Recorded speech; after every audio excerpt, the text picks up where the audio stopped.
Di dalam hal makrifat kepada Allah ini, manusia ada terbagi tiga.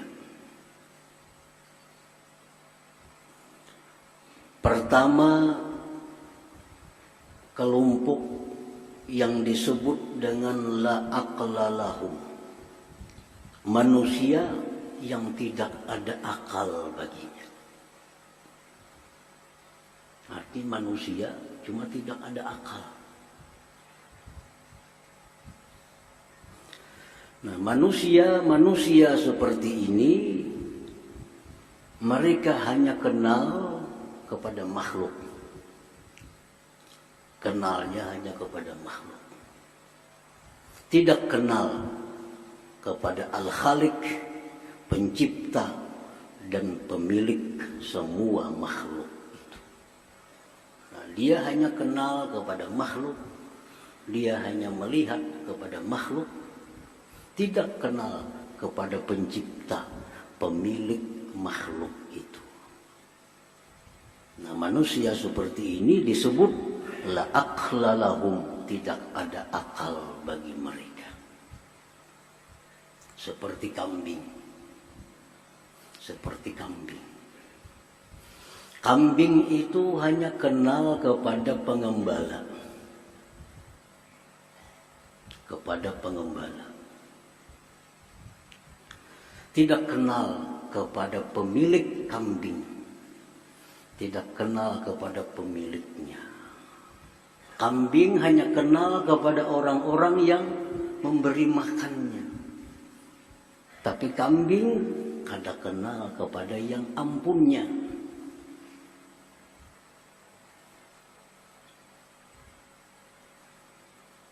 Begitu pengembala datang, kambing senang. Kambing berparak, kambing mendekat kepada si pengembala.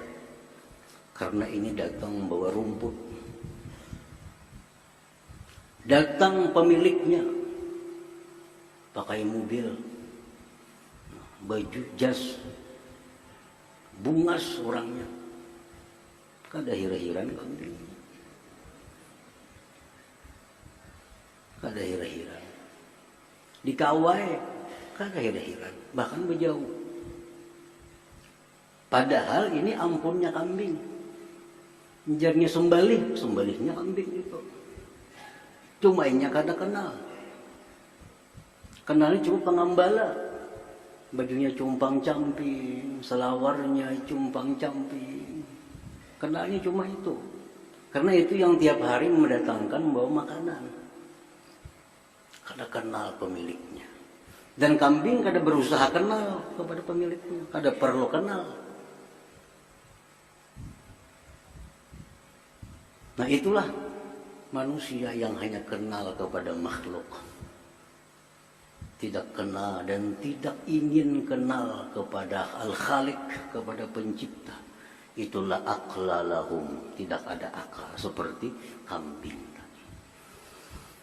Muhibbin hadirin hadirat yang dimuliakan Allah. Manusia yang tidak ada akal ini,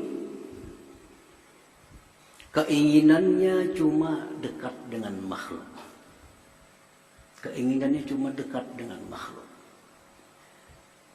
Keinginannya diperhatikan makhluk. Keinginannya jinak dengan makhluk. Kalaupun dia beribadah, sembahyang, bersedekah, tapi tujuannya agar dipuji oleh makhluk, agar makhluk simpati kepada, agar dipilih oleh makhluk. Andai kata calon misalnya, andai kata dia beribadah, karena dia hanya makhluk tahunya.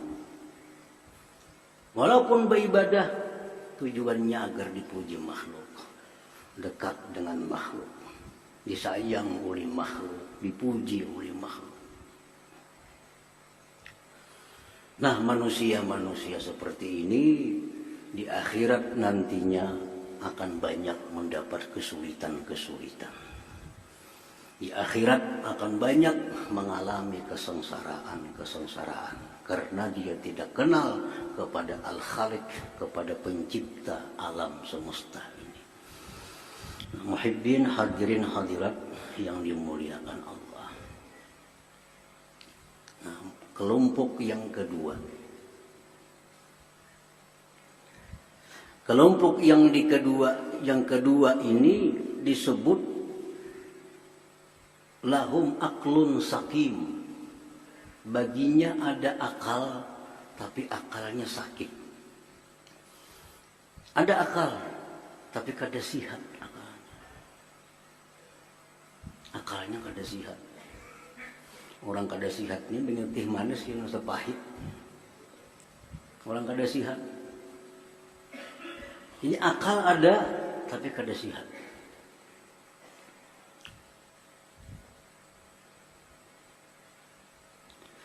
Nah, orang-orang yang kelompok ini, dia selalu ingin dapat nikmat Allah.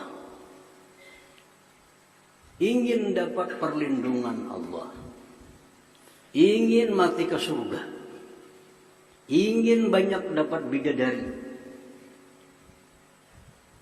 Tapi tidak ada hasrat di dalam hatinya untuk mengenal Allah Subhanahu wa ta'ala. Kada ada tujuan, kada ada minat dalam hati untuk mengenal Allah. Yang penting dapat nikmat, dapat kebahagiaan, dapat kesenangan dari Allah, dipelihara Allah daripada bala bencana. Rezeki diluaskan Allah. Perkara siapa Allah, kada perlu tahu. Kada perlu tahu. Nah, ini orang berakal, cuma akalnya sakit. Nah, orang seperti ini kalaupun dia beribadah kepada Allah, sembahyang, baca Quran, tapi selalu minta kepada Allah, murah rezeki. Murah rezeki, selamat dari bala, lunas hutang,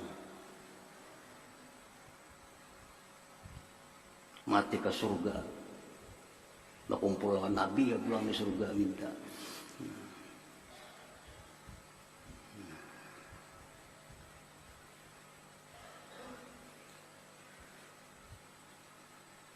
Nah, hadirin hadirat yang dimuliakan Allah. Nah, kelompok yang kedua ini, andai kata dia mati masuk surga, maka dalam surga itu nantinya kesenangannya makan, minum, berpakaian yang indah-indah, bercinta dengan pasangan-pasangannya. Itulah kesenangannya di dalam surga. Ini kelompok yang kedua. Nah, kelompok yang ketiga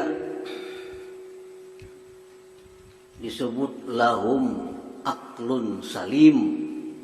Tadi sakim, ada ini salim. Orang yang bagi mereka itu akal yang selamat, akal yang sehat. Nah, siapa kelompok manusia yang berakal sehat itu?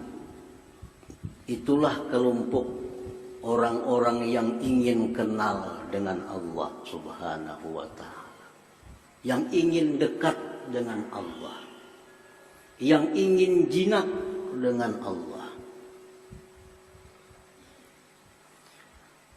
Mereka ingin apabila mendapat suatu nikmat, bukan hanya melihat pengantar nikmat, tetapi ingat kepada yang memberi dan pengirim nikmat itu, Allah Subhanahu wa ta'ala. Nah, inilah orang yang punya akal sehat. Selalu ingin tahu, ingin kenal siapa yang selama ini memberi aku rezeki, siapa yang selama ini yang menghidupkan aku, siapa yang selama ini memberikan keamanan, kelapangan kepada aku. Siapa itu? Nah, dia mencari, ingin kenal. kepada orangnya. Nah, ini orang yang disebut aklun salim, punya akal yang sehat. Nah, hadirin hadirat yang dimuliakan Allah. Tiap hari kita dikirimi orang baras tiap hari. Bertahun-tahun sudah. Tiap hari dikirimi baras, iwak secukupnya. Kalau kita punya akal sehat, kita hendak tahu siapa nama ngirim ini. Baiknya pang tiap hari. Nah, itu akal sehat. Coba kan ya kita. Tiap hari buka lawang rumah, ada baras, ada iwak, ada amplop isi duit. Saben hari ada. Pasti kita hendak tahu mana orangnya memberi ini. Nah, ini orang punya akal sehat. Kalau orang punya akal sakit, kada penting tahu siapa mengirim, penting makan ada. Entah ini kiriman orang itu, orang mana kada perlu tahu, penting makan. Itu akal sakit. Nah, orang yang punya akal sehat ini, kalaupun dia beribadah kepada Allah, yang dimintanya kepada Allah hanya satu, keridhaan Allah Subhanahu wa ta'ala.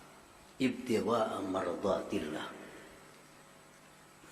Minta keridhaan Allah. Kada minta surga. Kada minta kesenangan dunia, tapi yang dia minta adalah mardatik ya Rabb, keridhaan Engkau ya Allah.